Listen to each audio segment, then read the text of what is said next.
The main advice I have is it's going to sound weird, but to basically to do it. I was, I didn't write in my 20s. I mean, I did journalism, but I didn't write creatively in my 20s at all.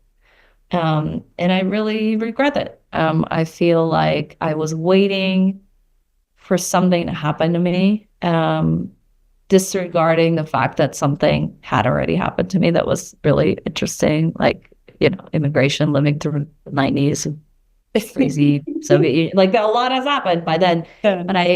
But I kept waiting for something else, something interesting. I kept waiting to mature. I got this very bad advice from an artist, from a Soviet-born artist, who told me that I need to live a little to be a writer. And I kept waiting to live a little, and that took 10 years. And then when I was 30, something interesting did happen to me, and that is when I started writing. And I also kind of gave myself space to do it. But that was a whole decade that I mostly lost. I think right now MFA programs have become this very popular thing to do, and I think it that functions in a similar way, where you're afraid to do it, and so you're like, well, what do I need to do it? I need some sort of permission or a program that will teach me how to do it, or but you don't. I'm not saying somebody wants to get an MFA, God bless them.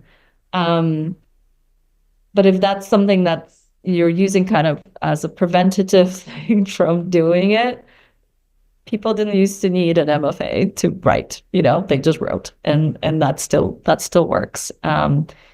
I think if you reach a point where you feel like you've hit some sort of limit and you really want to learn and you really need mentors, and I've been in those situations as well, where you're like, okay, this is my ceiling. Like, I need something else. Then that's when you go. But you don't do it out of fear, right? Out of like insecurity.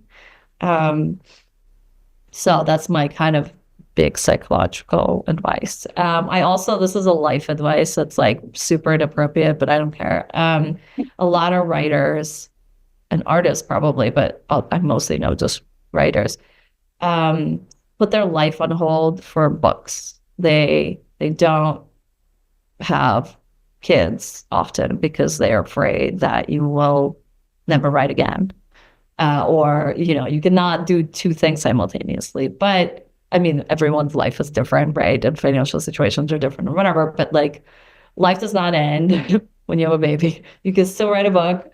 I wrote a book while having two. And yes, I had the support and of my husband and whatever, But it doesn't end. And I think writers, I have a friend who wrote a book and then had a baby. She very, very purposefully, she was waiting.